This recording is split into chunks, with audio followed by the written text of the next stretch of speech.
Subscribe to Storylab for more stories. Now let's begin this one. Ryan Torres had built his life on precision. As a forensic accountant who specialized in uncovering financial deceptions for high-profile divorce cases, he understood that people revealed their true nature when they thought no one was watching. His keen eye for detail and ruthless pursuit of truth had made him wealthy, respected, and feared in equal measure. Those who knew him well understood one fundamental rule. Ryan Torres never forgot a betrayal, and he never forgave one. His wife Linda had seemed different from his usual client spouses. Where others were calculating and materialistic, Linda appeared genuine. A pediatric nurse who worked double shifts at the children's hospital, who read bedtime stories to their 8-year-old daughter Sophie with unwavering patience, who kissed him goodbye every morning with what seemed like sincere affection. For 12 years, Ryan had believed he'd found the one person who would never lie to him. He should have known better. Linda's business trip to the medical conference in Denver was supposed to last until Friday.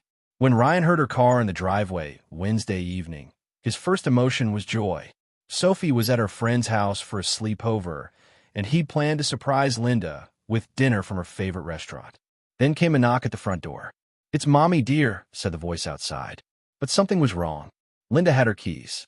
She always used her keys. And there was something in the voice, a forced cheerfulness that made Ryan's trained instincts scream warnings. Before he could move, Sophie's small hand grabbed his arm. She'd returned early from the sleepover, complaining of a stomachache that Ryan now suspected was her intuition protecting her. "Dad, that's not Mom. We need to hide," she whispered, her 8-year-old voice carrying a certainty that chilled him. Ryan trusted his daughter's instincts more than his own confusion. He scooped her up and carried her to the kitchen pantry, pulling the door closed just as he heard Linda's key finally turning in the lock. "Honey, are you home?" Linda's real voice called out, followed by a man's deeper tones. "I told you we should have checked first," the man said. "What if your husband came home early?" "Ryan's at his poker game. He never misses Wednesday nights," Linda replied, her voice already closer to the kitchen. "Besides, Sophie's at a sleepover. We have the house to ourselves." Ryan's blood turned to ice. Through the pantry-slotted door, he watched his wife of 12 years enter their kitchen with Greg Mills, the emergency room physician she'd introduced as just a colleague at the hospital's charity gala 6 months ago. The same man who'd shaken Ryan's hand with a firm grip and looked him straight in the eye while complimenting him on his beautiful family. What happened next was beyond anything Ryan could have imagined. Not because of its nature, but because of its calculated cruelty. "I can't wait much longer," Greg was saying, pulling Linda against the kitchen counter where Ryan had kissed her goodbye that very morning. "When are you going to tell him?" "Soon," Linda breathed between kisses. "I just need to figure out how to get half of everything without triggering his suspicious nature. You know what he does for a living? He's literally a professional at catching cheating spouses." Greg laughed, low and cruel. The irony is perfect. The great Ryan Torres, destroyer of marriages, can't see his own falling apart. "He's so predictable," Linda continued, her hands roaming over Greg's chest.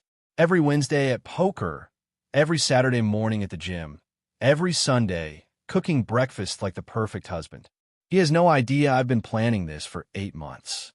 Ryan's hand instinctively covered Sophie's ears, though she'd already buried her face against his shoulder. His daughter's trust in her mother was shattering in real time, and that broke something fundamental inside him. "What about the kid?" Greg asked. "Sophie adores you already. She'll adjust. And with the custody arrangement I'm planning, Ryan will be lucky to see her every other weekend." In the darkness of the pantry, holding his trembling daughter, Ryan Torres, the man who had built a career on methodical destruction of lies, felt something ancient and predatory awaken in his chest. These people weren't just betraying him. They were planning to steal his daughter's love, his life's work, and everything he'd built. They had just made the gravest mistake of their lives. As Linda and Greg moved upstairs to what they thought was their secret sanctuary, Ryan carefully extracted himself and Sophie from the pantry. His daughter looked up at him with eyes that had aged years and minutes. "Dad," she whispered, Are we going to be okay? Ryan knelt down and cupped her face in his hands. When he spoke, his voice carried the weight of an oath. Yes, sweetheart, we're going to be more than okay. But Daddy needs you to trust him completely. Can you do that? Sophie nodded solemnly. Good. Now here's what we're going to do. The next morning, Ryan drove Sophie to school with the same routine precision that had defined his life, though everything had fundamentally changed. He kissed her forehead at the school entrance, watched her disappear into the building with a bravery that made his chest tight with pride, and then began the systematic destruction of 2 lives. Linda returned from her business trip that afternoon with gifts and stories about Denver that Ryan now knew were elaborate lies. She kissed him hello with lips that had been on another man 12 hours earlier, asked about his poker game with concern that might have fooled him once, and settled into their evening routine with an actress's skill. But Ryan Torres had learned patience in the divorce courts. He'd seen what happened to men who acted on emotion instead of strategy. While Linda thought she was playing him, he was studying her like a case file. Over the next month, Ryan became a different kind of predator. His forensic skills, once used to uncover others' secrets for money, now served a more personal purpose. He installed micro cameras in their bedroom, audio recorders in her car, and tracking software on her phone, all with the casual expertise of a man who'd advised countless clients on evidence gathering. What he discovered went far beyond simple adultery. Linda and Greg had been planning their affair with chessmaster precision. Phone records revealed meetings with divorce attorneys, financial advisors, and even a private investigator who'd been gathering dirt on Ryan's professional life. They weren't just having an affair. They were orchestrating a complete destruction of his reputation and financial stability.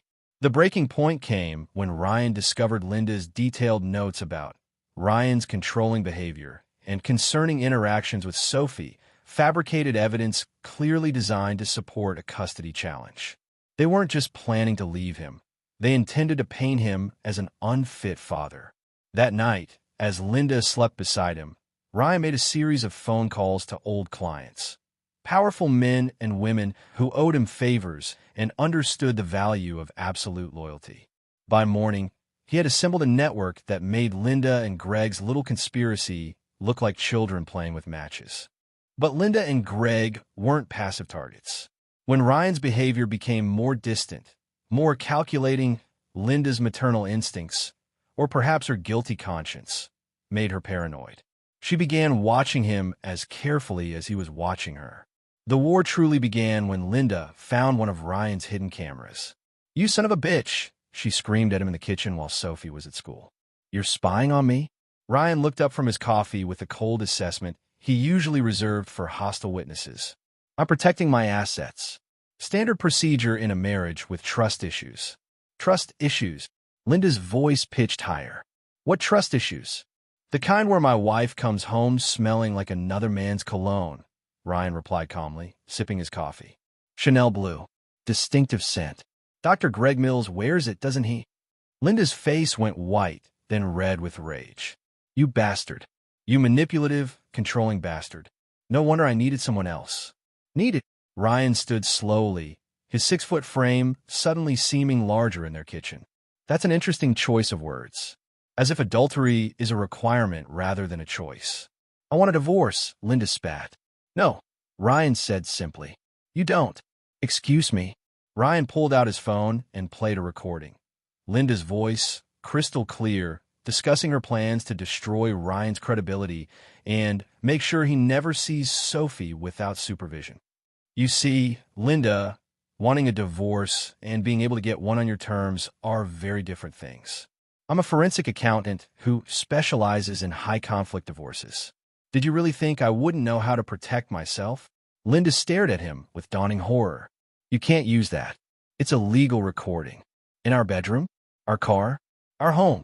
Ryan smiled, and Linda stepped backward involuntarily. "Actually, as homeowner and spouse, I have quite a bit of legal attitude. But more importantly, I have the recordings of you and Dr. Mills discussing specific strategies to commit perjury in family court. That's a felony, Linda. Multiple felonies." That afternoon, Linda called Greg in a panic. Ryan knew this because he was listening to every word. "He knows," Linda whispered into her phone. Ryan knows everything, and he's different. Dangerous. He's bluffing, Greg replied, but there was uncertainty in his voice. Men like him rely on intimidation. We stick to our plan. You don't understand, Linda said. I've lived with him for 12 years. I've seen what he does to people who cross him in court. He destroys them completely. Their reputations, their finances, their relationships. And he never stops. Never. Then we hit him first, Greg said. I have connections at the hospital. We file complaints about his mental state, his fitness as a father. We make him the unstable one. Ryan smiled in his car outside Sophie's school. They were going to fight dirty. Perfect. He had hoped they would. The next week, Ryan began receiving formal complaints. The state licensing board questioned his professional conduct. Child Protective Services received an anonymous tip about his erratic behavior. His poker buddies started asking uncomfortable questions about Linda's bruises that didn't exist. But every attack made Ryan's counterplan more devastating. While Linda and Greg thought they were winning, Ryan was documenting every false allegation, every fraudulent claim, every attempt to manipulate the system. His forensic training had taught him that people who committed one type of fraud rarely stopped there. And he was right. When he investigated Greg's background more thoroughly, Ryan discovered that the good doctor had been skimming from the hospital's pharmaceutical inventory for months, selling prescription drugs to a network Greg thought was untraceable. When he investigated Linda's finances, he found she'd been slowly moving money from their joint accounts into hidden investments. But the cruelest discovery was Linda's medical records, which revealed she'd been taking birth control pills while telling Ryan they were trying for another baby, a lie that had caused him months of disappointment and concern about fertility issues. These people weren't just betraying him. They were pathological.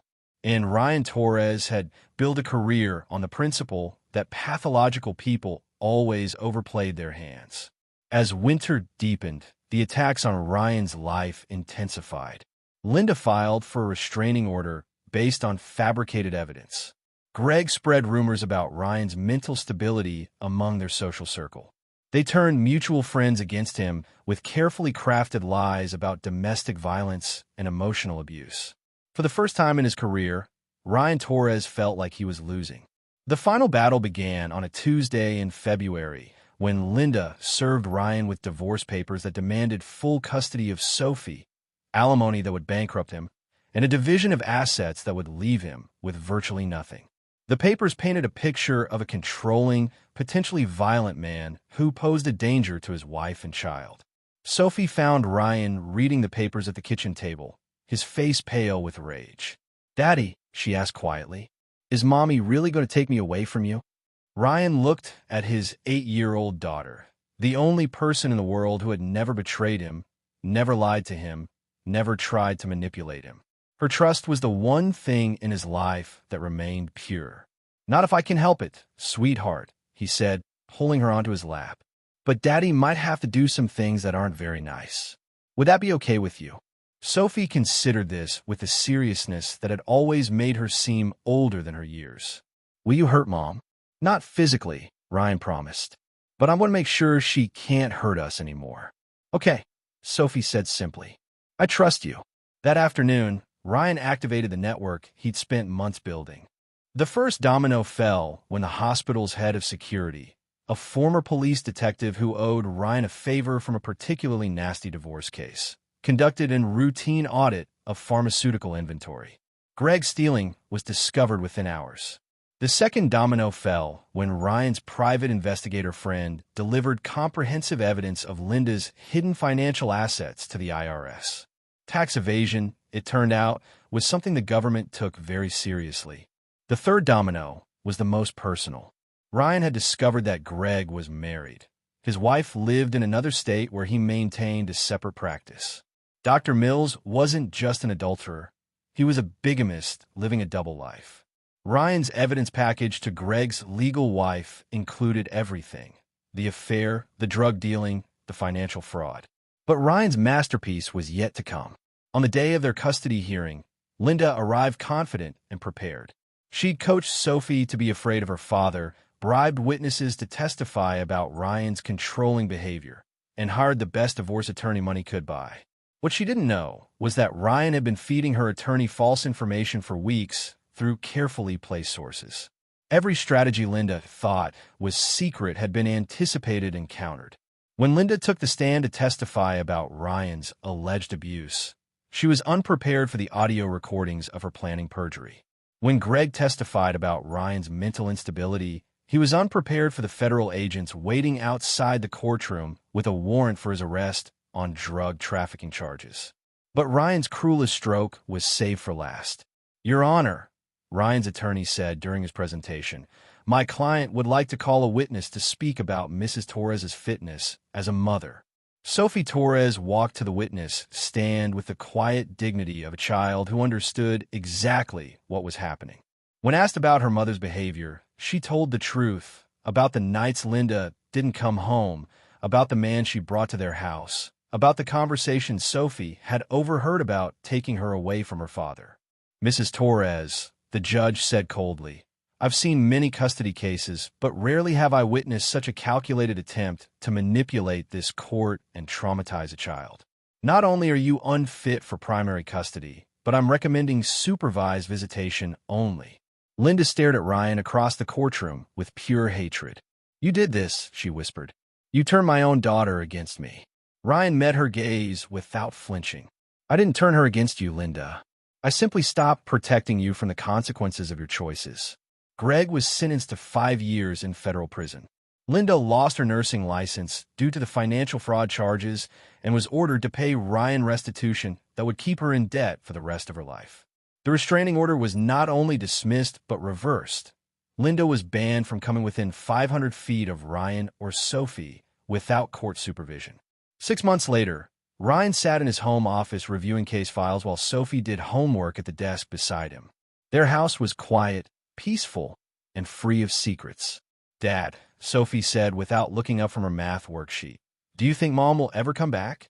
Ryan considered the question carefully. Linda was working 3 jobs to pay her legal fees and restitution. Greg would be in prison until Sophie was a teenager. The network of lies they'd built had collapsed so completely that even their former allies avoided them. "I don't know, sweetheart," Ryan said honestly.